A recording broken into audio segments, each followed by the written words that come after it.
po muli at ang ating pong talata po ay magsisimula muli sa Matthew chapter 7 at nabasa na natin ang 1 at maya-maya lang po ay babasa muli tayo. At 5 puntos po, ngayon 5 sunod-sunod na araw ay ang katapatan ng Diyos at pinakita po ito ng Matthew chapter 7. Ano po? Number 1 is loyalty of God is when we are measured by God. And number 2 is loyalty of God is when we are measured worthy to be blessed. In verse number 6, ang sabi po dyan, pag binasa niyo po sa inyo po mga Biblia, give not that which is holy unto the dogs, neither cast ye your pearls before the swine, lest they trample them under their feet, and turn again and rend you. Alam niyo po, ang bigat po ng sinabi ng talatang ito. Huwag mong ibigay ang iyong perla sa baboy kasi mamaya yuyurakan lang at dudumihan din niya yan. Ibig sabihin, may mga hindi po karapat-dapat sa biyaya ng Diyos, sabi rito, no?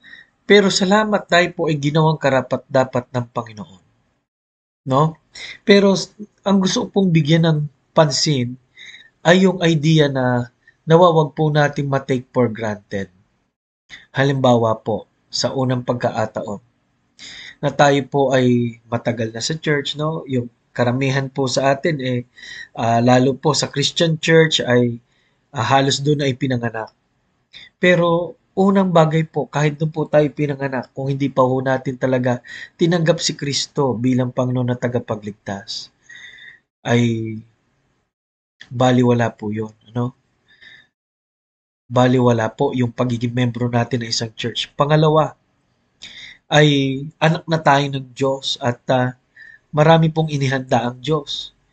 Wag nawa sanang tayo na ang binigyan ng pagkakataon ay hindi pa natin nakikita na pinagpala tayo ng Diyos mula sa mga spiritual hanggang sa marami pang bagay. Kasi there are times po na hindi natin nakikita yan, lalo't may mga pagsubok. Pangatlo po, pangatlo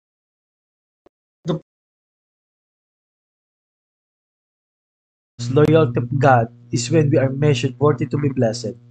Nawa, lagi po tayong gumawa ng pagkakataon para kalugdan tayo ng Diyos, pagpalain po tayo ng Panginoon.